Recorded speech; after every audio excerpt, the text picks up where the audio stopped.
Okay, off camera I did connected with the Teflon all the hoses. So basically input hose with that quick connect to output going through the radiator. And I have the gauge here, the bypass line.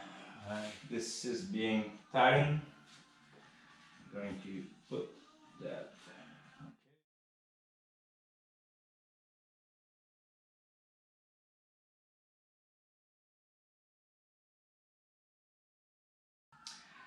Okay, this is high pressure. I'm going to put myself apron and face shield, and I'll be ready to start that machine.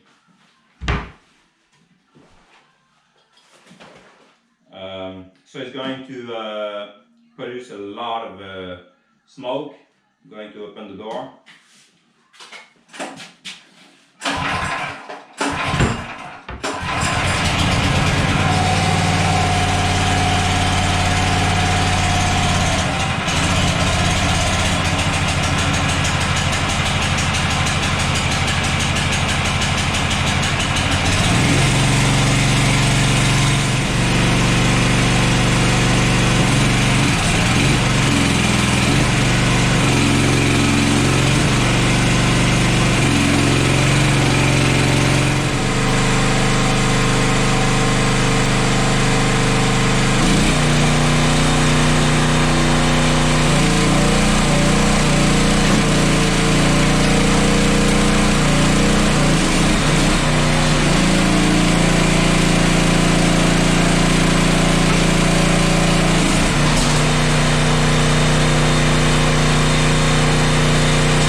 On the last few weekends, which were the part one, I did install a new pump, and following the trial, I was not convinced it could be working, so I did share a part of the video with few other people that I know that might be of a help.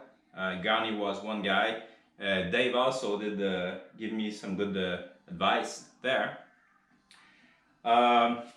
I'm not going to publish a video, but I did put back a new adapter plate to put back the old, the previous pump. At this point, it could be very easy to just switch from one pump to the other, except for the suction line, which is a little bit of a mess to drain. But other than that, it's quite easy to change.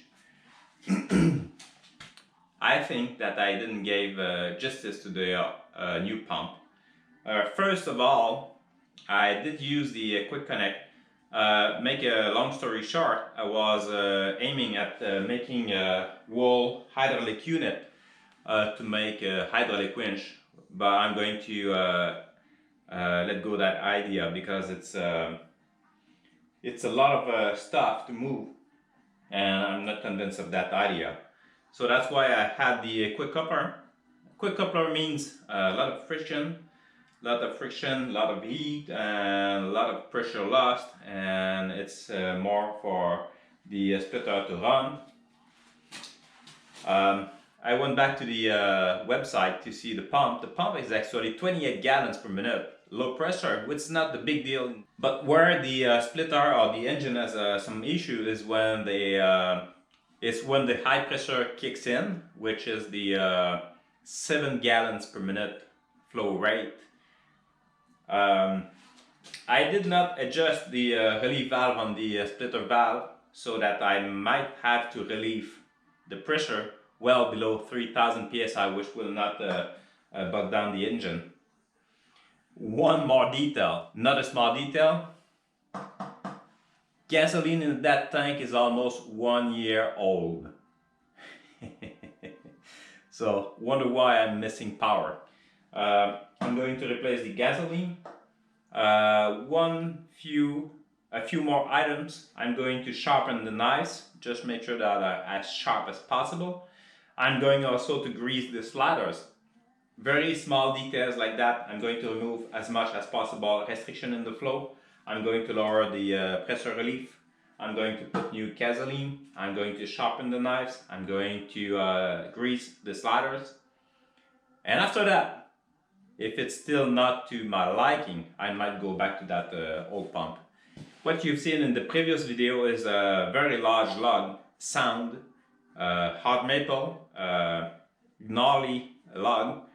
I've seen worse, but most of the time when the log gets worse, it's also partly rotted or have some defects that make it a little bit easier to split. And this one was the largest sound, gnarly logs that I can find, and sometimes I find them and I do have them, and I mean it was one of the toughest log I have to split, and yet the splitter was able to do it, and yet I was able to split it when it was reaching the full width of the box wedge. Only thing that I can do if I have some problem is I turn it so I split narrower part of the log. So basically I'm going to give a second try to that pump and see what it does. Stick around. Quick review of the setup. Now here, this is the pump. It's 28 gallons per minute, low pressure, and 7 gallons per minute, high pressure. Then the alternator to feed the battery, to feed the winch. Gauge, the gauge is going up to 2000 psi, not the ideal gauge, but that's what I had. And then the splitter valve, it's preset to 2100 psi, which will give some help to the engine. No more quick coupler. Going back to the radiator, no more connections, straight. And after that, I have here one pressure gauge. It's rated up to 100 psi. In the green should be okay for the filter. I'm going to monitor that.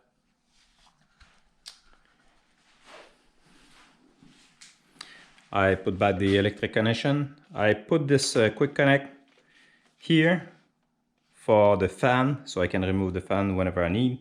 This is the battery. It's a car battery. And there's the quick connect. So in winter I can remove the battery so it's not left outside. And also I did change the gasoline that was in that tank. So for you to know, it was full of water at the bottom, rusting. So I had to clean it, and yeah, that was the content of the it's not gasoline actually, it's rust remover, but you can see there was some kind of dirt in the bottom. Now I'm going to try it again. Fresh gasoline. Zerks. I'm going to grease it. The knife. Oh, I didn't sharpen the knife yet. But that's pretty much good. Not bad. Going to continue with that. I'll have to work on this because this one is to have the log to fall back into, and it's being beaten up pretty much. Okay, that's the setup.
To give you a good view, was not always straight logs, some were quite straight. If you look at that, that's not a straight log. That was good.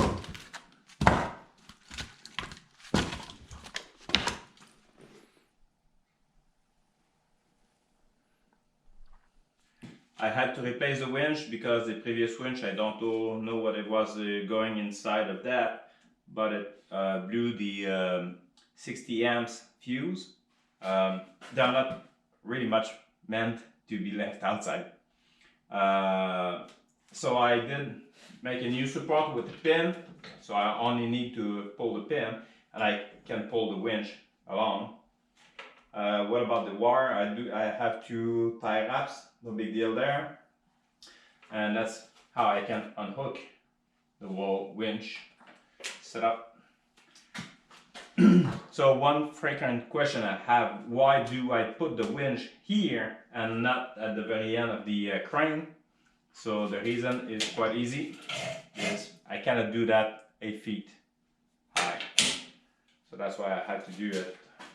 So, okay. I figured the problem with the alternator. I had some issue with that. It was not charging at all. No way of exciting it. And I find that I plug it on the negative side. So that's why it was not doing anything. Now it's charging perfectly. A little bit over 14 volts. That's perfect. So I'm going to move the splitter out under the carport, and I'm going to make the first trial.